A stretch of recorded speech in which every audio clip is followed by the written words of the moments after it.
প্রিয় দর্শক মণ্ডলী ভাই বোনেরা, তাতে আমজাদ ভাই গাছের কি কন্ডিশন, কি রকম বোঝা যায়? গাছের কন্ডিশন ভালো, ফলন ভালো হইব, ভালো। লাভবান মতো নাকি? হ্যাঁ, দেখেন আমজাদ ভাই বলতেছে ফলন ভালো হবে ফুলকপির, ব্রোকলির। তো গাছের চাষ আলহামদুলিল্লাহ ভালো হয়েছে আপনাদের দোয়ায়।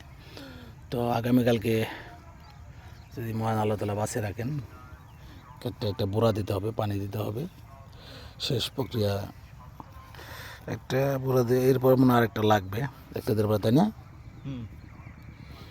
তো এবার ফুলকপির দামও ভালো, শাকসবজি সব কিছুর দামই ভালো। এবার কৃষকরা লস খাবে না, তাই না গো? কেউই লস খাবে না, কমার বেশি লাভ হবে, মহান আল্লাহ তাআলা দেবেন। কৃষিকাজ অনেক পরিশ্রমের, 2 দিন সময় লাগছে। এখানে 600+ চারা রোপণ করেছি। প্রিয় দর্শক মণ্ডলী ভাই বোনেরা, বিগত দিনে এখানে এগুলা লাগানো হয়নি, হালি বিছরা ছিল। তো অনেক কষ্ট হয়েছে মাটিগুলা জাত করতে, অনেক সময়ের ব্যাপার।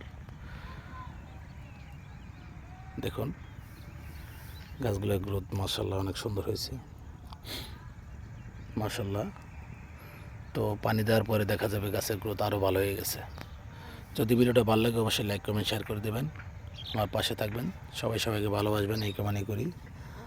এই দেখুন এখান থেকে আমজাদ ভাই পরিষ্কার করতেছে। আসসালামু আলাইকুম।